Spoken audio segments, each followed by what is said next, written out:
Halo, Sa. Halo?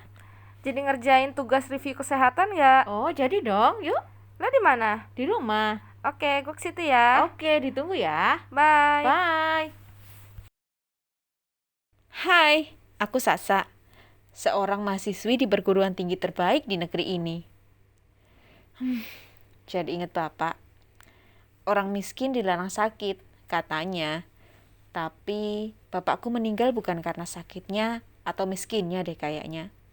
Ya emang udah takdir aja. Kayak takdirnya negeri ini kali ya. Belum bisa maju-maju.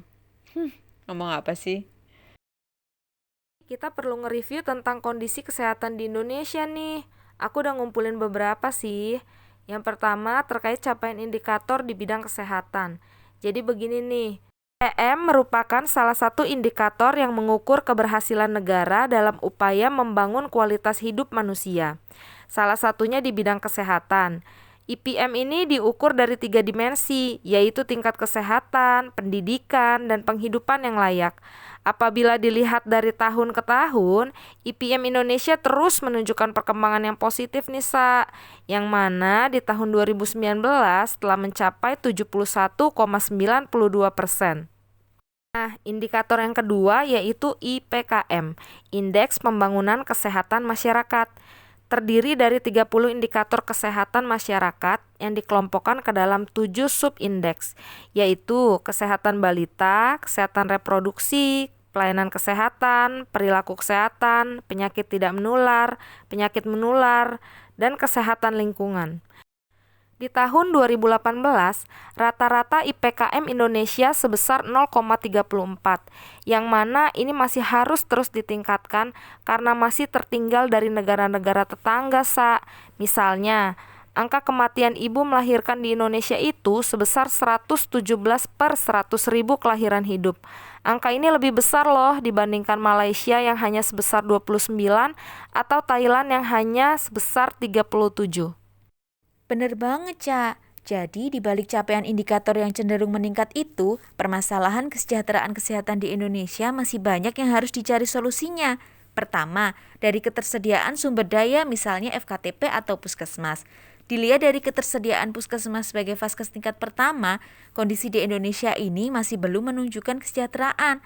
Terlihat dari ketimpangan antara daerah di bagian barat dan di bagian timur, di mana di bagian barat rata-rata per kecamatan punya 1 sampai 2 puskesmas. Tapi di bagian timur misalnya di Papua, bahkan 1 saja per kecamatan belum tentu ada. Kedua, terkait dengan tenaga kesehatannya, yang kondisinya sama seperti puskesmas, yaitu distribusi yang tidak merata. Sehingga masyarakat, terutama di daerah pedalaman, perbatasan, dan kepulauan yang rata-rata kesulitan secara finansial, tidak mendapat akses ke tenaga kesehatan.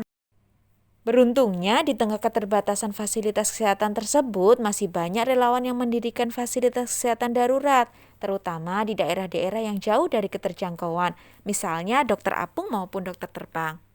Di sisi lain, terdapat masalah-masalah kesehatan klasik yang membebani kesejahteraan rakyat Indonesia, Cak. Penyakit menular seperti tuberkulosis, malaria, demam berdarah, dan HIV yang tetap banyak penderitanya dari tahun ke tahun. Lalu penyakit tidak menular yang berlangsung kronis seperti penyakit jantung, hipertensi, stroke, dan kanker yang kasusnya juga tidak sedikit. Serta masalah-masalah obesitas dan gizi buruk. Permasalahan ini semakin berat jika menimpa orang-orang yang terpinggirkan, Cak. Bener juga.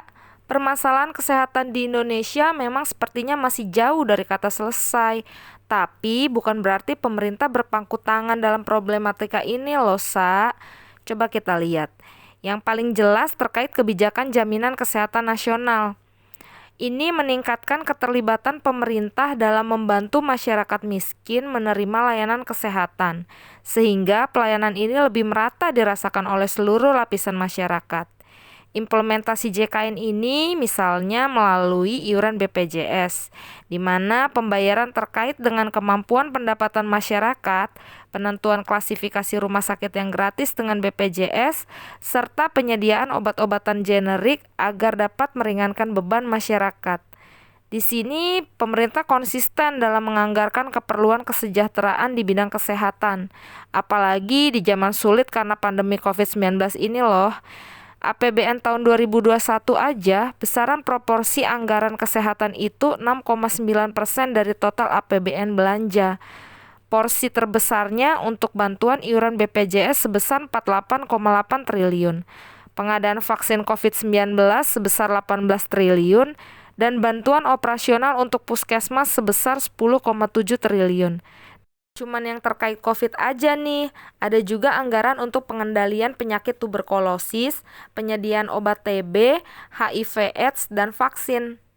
Ternyata memang dibutuhkan konsistensi untuk mensejahterakan negeri ini. Meskipun gak gampang, tapi kalau pemerintah konsisten membenahi masalah kesehatan dan terus memperbaiki jaminan kesehatan nasional, mungkin gak lama lagi Indonesia bisa sejahtera kesehatan ya.